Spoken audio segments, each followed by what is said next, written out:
Les FARDC peuvent désormais s'équiper en toute liberté. Le Conseil de sécurité de l'ONU a voté une résolution mettant fin au régime de notification ce mardi et par ricochet un nouveau mandat d'une année pour la mission onusienne au Congo.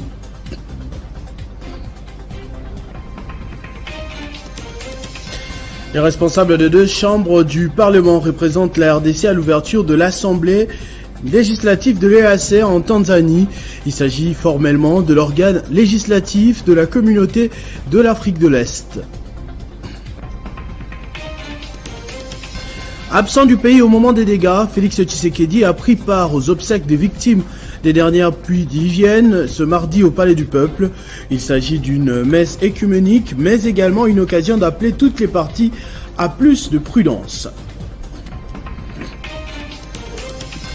Au Sénégal, les députés bagarreurs écopent de 2 années d'emprisonnement. Ils ont été notifiés après avoir été entendus durant plusieurs jours.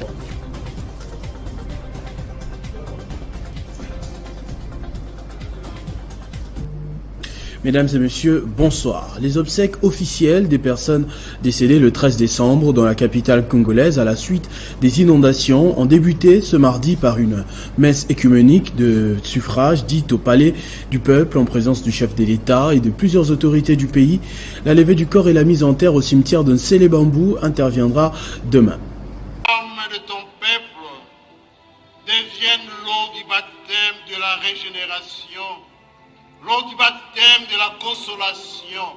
Émotion, tristesse, une douleur très vive pour les familles des victimes, parmi elles des parents qui ont perdu leurs enfants lors des inondations du 13 décembre dernier dans la capitale congolaise, mais aussi le chef de l'État qui a écourté son voyage aux États-Unis d'Amérique pour rendre hommage à ses compatriotes qui ont perdu la vie lors de cette catastrophe naturelle. Que nous nous approchons du trône d'Adonai, le Dieu créateur, pour implorer sa grâce.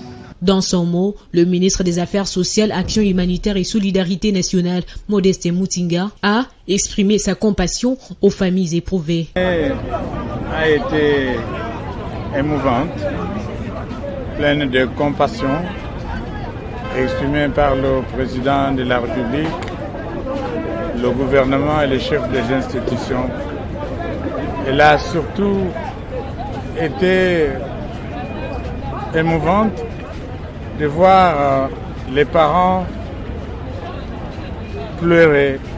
Aujourd'hui, nous nous sommes remis à Dieu et au Saint-Esprit pour que leur âme repose en paix. Signalons que la levée du corps de la mort de l'hôpital général de référence de Kinshasa et l'inhumation au cimetière d'Ntele-Bambou interviendront demain mercredi. La vaste campagne médiatique et diplomatique de la RDC a finalement porté ses fruits. Réuni ce mardi à New York, le Conseil de sécurité de l'ONU a finalement levé la mesure du régime de notification sur l'achat des armes qui pesait sur la RDC, pays actuellement en guerre. Désormais, les FARDC peuvent être renforcés sur le front pour plus d'efficacité. Le Conseil de sécurité de l'ONU a voté ce mardi une résolution qui met fin au régime de notification dans l'achat d'armes imposé depuis 2008 au gouvernement de la République démocratique du Congo. Une victoire diplomatique pour Kinshasa qui s'est plaint d'une mesure qui ne permettait pas au pays de s'équiper normalement alors qu'il fait face à une guerre d'agression. La résolution proposée par la France a été votée à l'unanimité par les 15 membres du Conseil de sécurité de l'ONU. La France, qui par la voix de son secrétaire d'État aux affaires étrangères en séjour à Kinshasa, a nommé le Rwanda comme soutien du M23 avant d'être rejoint par les ambassadeurs de l'Allemagne et des États-Unis qui ont tous demandé au régime rwandais de mettre fin immédiatement à cette guerre d'agression. Dans son prochain exercice budgétaire, le gouvernement avait déjà prévu une meilleure contribution pour l'équipement des FARDC dont les rangs sont renforcés de plus en plus ces dernières semaines après l'appel à la mobilisation nationale lancé par le président de la République pour répondre comme il se doit à l'agression infligée injustement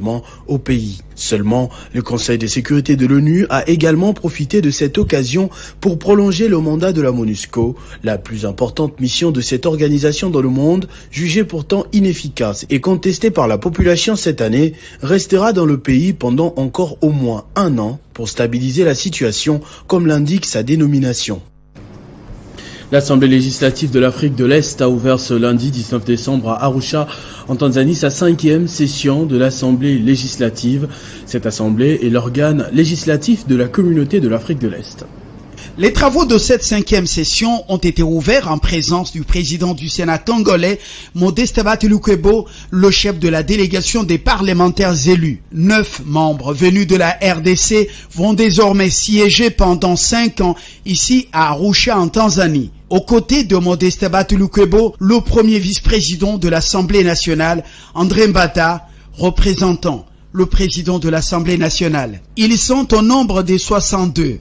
Dont 54 sont élus, 9 au total de chaque État membre et 8 membres de droit. Pour cette première journée, le mandat des délégués appelés à siéger à l'Assemblée législative ont été validés avant leur prestation de serment sur la Bible. Les choses ne vont plus se faire sans nous.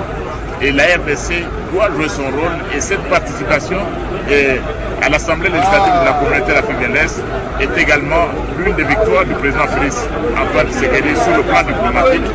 Nous sommes présents dans cette communauté, rien ne se fera plus sans nous et notre voix va se faire entendre au niveau de cette communauté. Désormais, ces choses faites, la République démocratique du Congo siège à l'Assemblée législative de l'Afrique de l'Est. Le caucus des députés nationaux, membres de l'Église catholique, ont échangé avec le cardinal sur la visite du Saint-Père en République démocratique du Congo l'année prochaine, mais aussi sur les différentes tentatives de spoliation des biens appartenant à l'Église qu'il ne tolère pas. Députés nationaux catholiques du caucus Ave Maria avons échangé ce mardi 20 décembre avec son éminence Fridolin Cardinal Ambungu. Nous invitons les chrétiens et chrétiennes ainsi que les hommes et femmes de bonne volonté de réactiver la dynamique déjà lancée au mois de juin 2022 pour un accueil chaleureux du Saint-Père. En ce qui concerne les velléités de spoliation et de bradage du patrimoine de l'Église, dont certains acquis de longue date, de manière légale, il se constate de plus en plus un acharnement et d'intenses convoitises par des personnes de milieux politiques, judiciaires, d'affaires, voire des services de renseignement. Les plus récentes affaires concernent le terrain de la Funa sur Saint-Louis, de Jean 23 dans la commune d'Ngaliema, de Saint-Dominique à Limeti. Cette situation est inadmissible. Nous, députés catholiques, attirons l'attention de toutes les personnes impliquées et qui usent parfois du trafic d'influence fin dans les meilleurs délais au risque de se voir exposés aux poursuites judiciaires. Nous demandons aux fidèles catholiques et à tout chrétien de se mobiliser afin de faire échec à toutes les machinations visant à affaiblir l'Église par des tentatives répétées de confiscation, extorsion, vol, spoliation et bradage de ses biens. La ministre de la Formation professionnelle et métiers, Antoinette Kipoulou, a effectué une mission officielle dans la province du Kwilu pour s'imprégner de l'évolution des travaux de construction d'un centre de formation professionnelle dans ce coin du pays. La ministre de la Formation professionnelle et métiers, Antoinette Kipoulou Kabenga, a visité le centre de formation professionnelle publique dont elle a initié la construction avec les financements du gouvernement de la République. Démarré il y a de cela 3 mois, ces travaux de construction sont au niveau des finissages. Ce sont plusieurs bâtiments qui sont sortis des terres, en tout cas des vestiges d'une ancienne résidence ayant connu un gros incendie et finalement cédé par les gouverneurs de la province du Kwilu, Willy Ichundala, au ministère de la Formation professionnelle et métiers. Antoinette Kipoulou Kabenga se rendu compte des visus de la qualité du travail abattu par des ingénieurs congolais. Vraiment, on est presque à la fin. Je suis très contente et ça me motive de continuer à travailler dans d'autres provinces comme les chefs de l'État et les chefs du gouvernement m'ont recommandé. Ce qui n'a pas laissé indifférent le tout nouveau secrétaire général Jean-Marie Mangombe, et qui a loué la bravoure de la ministre des tutelles et a aussi invité les responsables de la sous-province éducationnelle des Kikwit à venir retirer l'arrêt du Mans signé par les autorités. Pour le milieu, pour la contrée. Donc ça devient une réalité. Bientôt, on va former les jeunes gens ici. Ils vont apprendre des métiers et bientôt, ils seront utilisés sur le marché de l'emploi. Nous avons 25,50 m de largeur sur 26 mètres Pour sa part, Antoinette Kipoulou a promis à l'entrepreneur de revenir dans peu de temps pour l'inauguration.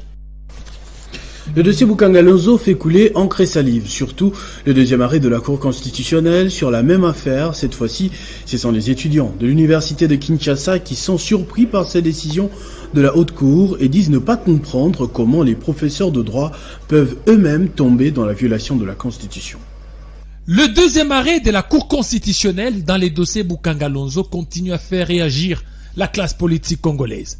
Des députés nationaux aux sénateurs, en passant par la société civile, toutes tendances confondues, des professeurs de droit en chutant par les étudiants de cette faculté. Tous dénoncent la violation de la Constitution et demandent réparation. Et par réparation, les étudiants de droit haussent les tons pour solliciter du chef de l'État son implication afin que justice soit faite. Surtout l'application du premier arrêt de la Cour constitutionnelle. En date du 15 novembre 2021, la Cour constitutionnelle avait rendu son tout premier arrêt en matière pénale. Dans l'affaire opposant le ministère public Ossue Matata Ponyomapon, Patrick Kitebi Kibol Mvoul et Globert Christo sous les RP 001, affaire dans laquelle la Haute Cour s'était déclarée incompétente. La Cour constitutionnelle est la juridiction pénale du chef de l'État et du Premier ministre dans les cas et conditions prévues par la Constitution. Les rebondissements qu'a connu l'affaire Boukangalonzo depuis le 18 novembre dernier laissent perplexes ces étudiants qui ne s'attendaient pas que cela pourrait sortir de leur professeur, juge de la Cour constitutionnelle. Ils sont vraiment noyés parce qu'on ne comprend pas jusque-là où est-ce que la Cour veut nous amener. La Cour dit deux choses différentes, alors nous leur demandons juste non seulement de dire le droit, mais de dire le bon droit. Les juges de la Cour constitutionnelle sont également les professeurs d'université. Et donc, les présidents de la République en Il se tient depuis ce mardi à Kinshasa une assemblée générale de la coalition de lutte contre les grossesses indésirées, des assises organisées grâce à l'appui technique et financier de l'ONG internationale IPAS dans le but de faire le point sur notamment la promotion des droits à la santé sexuelle et reproductive ainsi que l'applicabilité du protocole de Maputo en RDC. Au cours de cette assemblée générale de la coalition de lutte contre les grossesses non désirées qui se tient à Kinshasa du 20 au 21 décembre en cours avec l'appui de l'organisation internationale AIPAS, il est question de définir de nouvelles stratégies d'intervention de ces consortiums des organisations non gouvernementales engagées dans la mise en œuvre des programmes de planification familiale, des droits à la santé sexuelle et reproductive et des soins complets d'avortement sécurisés qui passe par l'application effective du protocole de Maputo. L'autre point important, c'est l'élection d'un nouveau secrétariat exécutif pour 2023, tout en évaluant l'année 2022 qui s'achève. Le bilan a été mitigé et les différents intervenants ont interagi de manière assez ouverte. Ils ont tiré des leçons et maintenant ils se projettent pour l'année 2023 pour faire mieux que ce qui a été fait en l'année 2022. Pour la CGND, les défis à relever restent majeurs. Amener la femme à disposer de son corps librement, à amener les prestataires de services à jouir aussi d'une protection légale, amener aussi les centres de santé à avoir la disponibilité des intrants, des services et des outils. Notons que la coalition de lutte contre les grossesses non désirées a pour objectif commun de contribuer à la réduction du taux de mortalité et des morbidités materno-infantines et au bien-être des femmes et filles en RDC. À la veille des festivités de fin d'année, la police de circulation routière lance un message pour le respect du code de la route et met aussi en garde des brebis galeuses de la PCR qui tombent parfois dans des tracasseries qui ralentissent la circulation et créent des embouteillages. Soucieux de faire à tout prix la fierté de la police nationale congolaise sur la circulation routière, le colonel Patrick Tchungu ne cesse de montrer ses preuves les plus incontestables possibles sous les commandements du général Silvano Kasongo dans la lutte contre les embouteillages à Kinshasa. En veille de festivités de fin d'année, le commandant de PCR donne des instructions claires à ses hommes pour faire face à tout type de problèmes liés au trafic routier. La mission principale de notre unité est de faciliter la libre circulation des personnes et leurs biens sur la voie publique sans inquiétude aucune. il y a comme tempéré dans l'injonction, il y a des gens qui ont fait ça. Patrick Tchiongu tire en même temps les oreilles des agents qui se livrent à la tracasserie routière, sapant l'inquiétude des paisibles citoyens. Contravention routière. Tous en état de droit. Vous ne pouvez pas arrêter quelqu'un tant que vous n'avez pas des preuves, des éléments lui reprochés sur la voie publique. Seulement, beaucoup de chauffeurs ignorent le code de la route et ne savent même pas quand ils ont commis une erreur ou pas. Ce qui fait que quand ils sont interpellés par des éléments, ils ne savent pas si les éléments sont mal ou bien intentionnés. Seulement, dans notre bureau, aucun élément ne peut interpeller un usager de la route sans preuve de son infraction. S'il le fait, il sera arrêté. Il a fait perdre le temps à l'usager de la route et il a perturbé son programme. Au terme de sa tournée européenne, Néron Mbungu a regagné Kinshasa par l'aéroport international de Njili et a organisé un culte d'action des grâces dans la commune de Matete où, dans son message, il a exhorté la population à l'enrôlement et a présenté ses vœux au président de la République. La commune de Matete a vibré au rythme de l'accueil du président de l'ASBL Ma Famille et président interfédéral du parti AVC, ville de Kinshasa. Néron Mbungu, à son arrivée après sa tournée européenne, il a organisé un culte d'action des grâces avant de se rendre à sa résidence. Après la prédication du révérend Jomono, Fumwabanga Moyo a exhorté la population à l'enrôlement massif et a présenté ses condoléances aux familles des victimes de la pluie diluvienne et à la famille musicale et biologique de Tchalamouana. Un message fort à la population de pouvoir alors s'enrôler massivement. Je profite de l'opportunité pour alors présenter mes sincères condoléances à toutes les familles éprouvées. Également à toute la famille musicale de notre pays parce que nous sommes éprouvés une fois de plus par la disparition des Mamou national.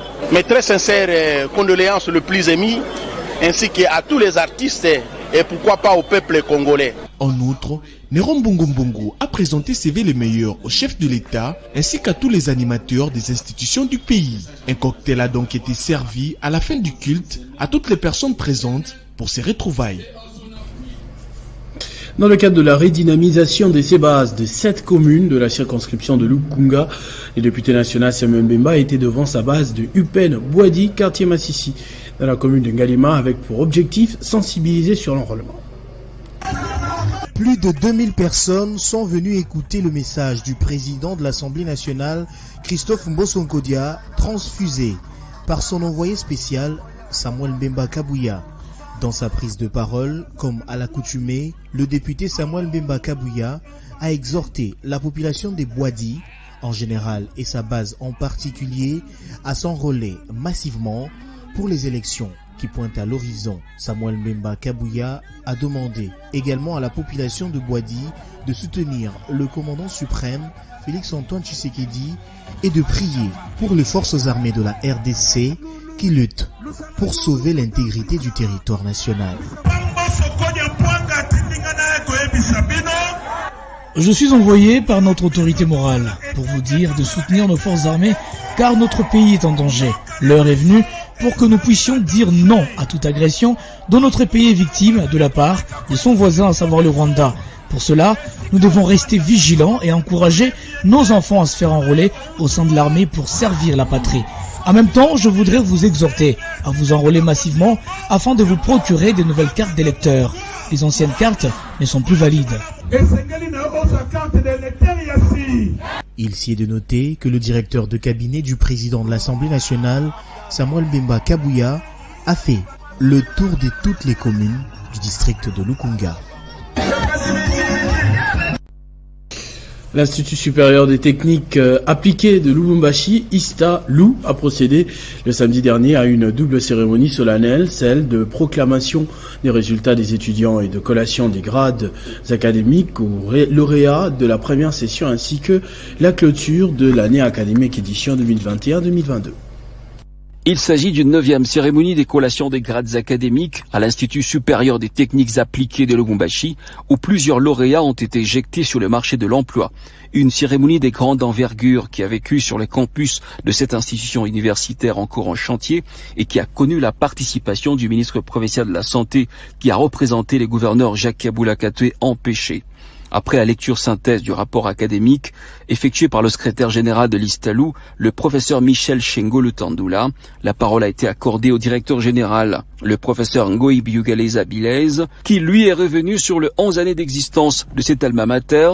Saluons particulièrement son Excellence, Monsieur le Président de la République, Félix Antoine Tshisekedi Tshilombo, chef de l'État, qui par les innombrables actions.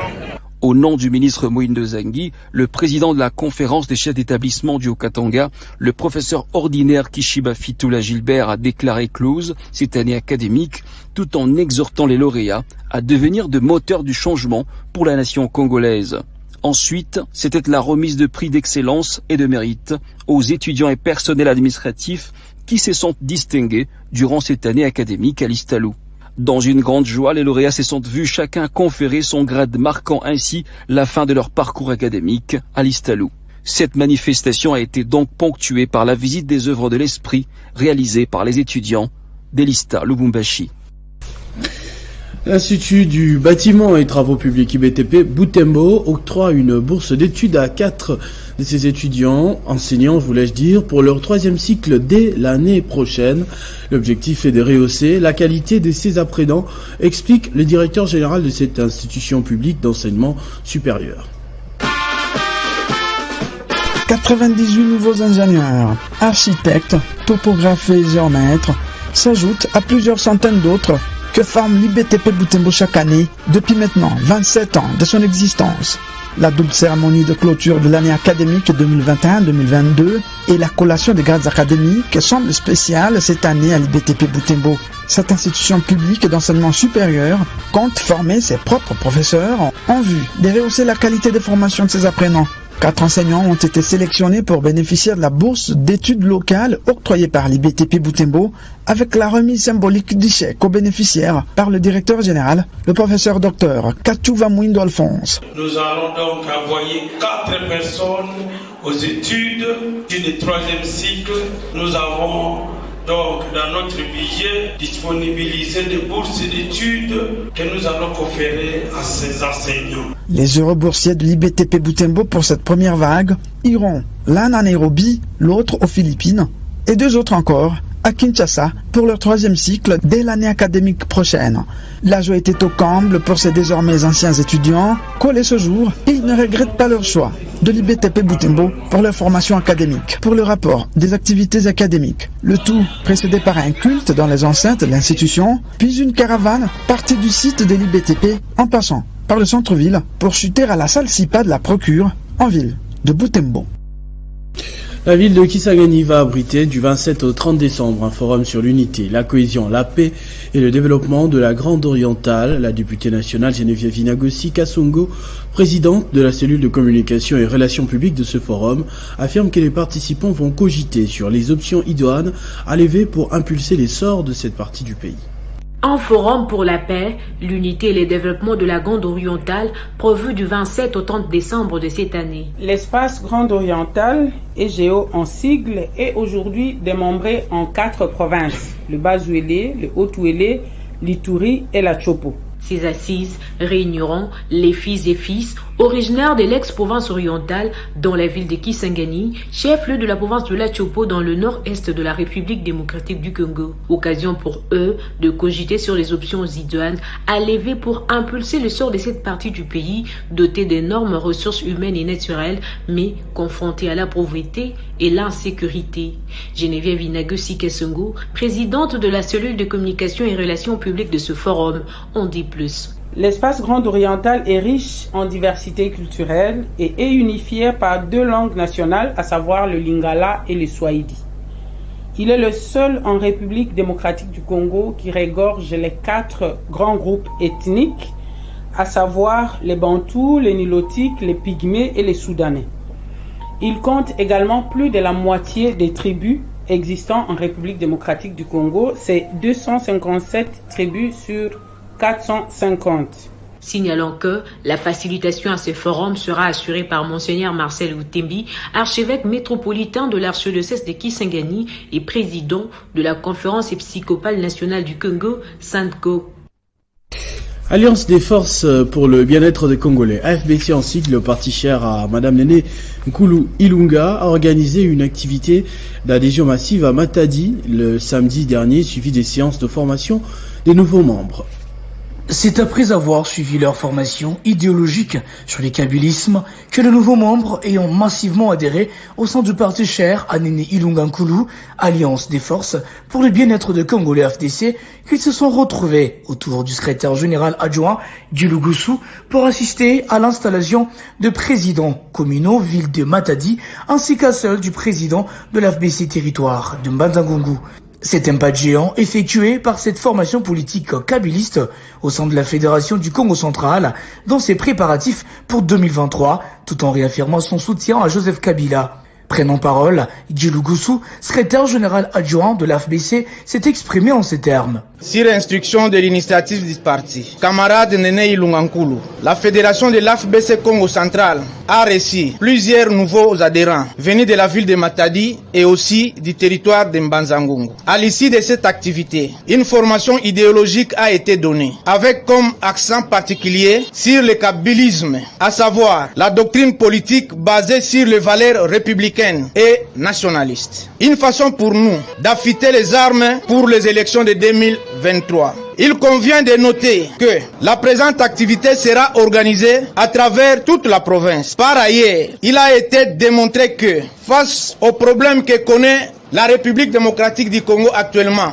la solution est Joseph Kabila. Ces déploiements de l'Alliance des forces pour le bien-être de Congolais, AFBC en sigle, est une preuve du fait que Néné Ilunga Nkoulou et toute sa famille politique sont prêts pour affronter les élections de 2023. Le parquet sénégalais a requis ce lundi 2 ans de prison ferme contre les députés de l'opposition Massata Samb et Mamadou Niang, jugés à Dakar pour avoir frappé Ami Ndiaye, une collègue de la majorité, lors d'une séance de l'Assemblée nationale le 1er décembre. L'incident a fait scandale dans le pays et dans le continent, d'autant plus que les 2 députés ont disparu plusieurs jours. Ils se sont finalement présentés le 12 décembre à l'Assemblée et ont été placés en garde à vue avant d'être écroués. Ce journal est terminé, je vous en rappelle tout de suite les principaux titres. Les FARDC peuvent désormais s'équiper en toute liberté. Le Conseil de sécurité de l'ONU a voté une résolution mettant fin au régime de notification ce mardi et par ricochet un nouveau mandat d'1 année pour la mission onusienne au Congo. Les responsables des 2 chambres du Parlement représentent la RDC à l'ouverture de l'Assemblée législative de l'EAC en Tanzanie. Il s'agit formellement de l'organe législatif de la communauté de l'Afrique de l'Est. Absent du pays au moment des dégâts, Félix Tshisekedi a pris part aux obsèques des victimes des dernières pluies diluviennes ce mardi au Palais du Peuple. Il s'agit d'une messe écuménique, mais également une occasion d'appeler toutes les parties à plus de prudence. Au Sénégal, vous l'avez suivi, les députés bagarreurs écopent des 2 années d'emprisonnement. Et ils étaient disparus, Massata Samb et Mamadou Niang, avant d'être retrouvés, placés en garde à vue et écroués ce mardi. À tous et à toutes, merci de votre attention soutenue. Restez fidèles au programme de votre chaîne Télé 50. Vivez heureux, vivez 100 ans, mesdames et messieurs.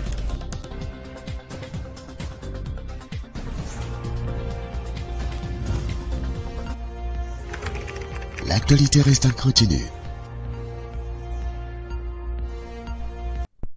Message de vœux de l'Office des voiries et drainage. À l'occasion des festivités de Noël 2022 et des Nouvel An 2023, le conseil d'administration, la direction générale ainsi que tous les cadres et agents de l'Office des voiries et drainage OVD en sigle présentent leurs meilleurs vœux de bonheur, de prospérité, de paix et de longévité à son Excellence Monsieur le Président de la République, chef de l'État, avec l'expression de nos hommages le plus déférents à l'honorable président de l'Assemblée nationale et tous les membres du bureau, à l'honorable président du Sénat et tous les membres du bureau, à son excellence, monsieur le premier ministre, chef du gouvernement, à leurs excellences, mesdames et messieurs les membres du gouvernement, à toutes les autorités de FARDC, de la police nationale congolaise et services de sécurité, et à tout le peuple congolais.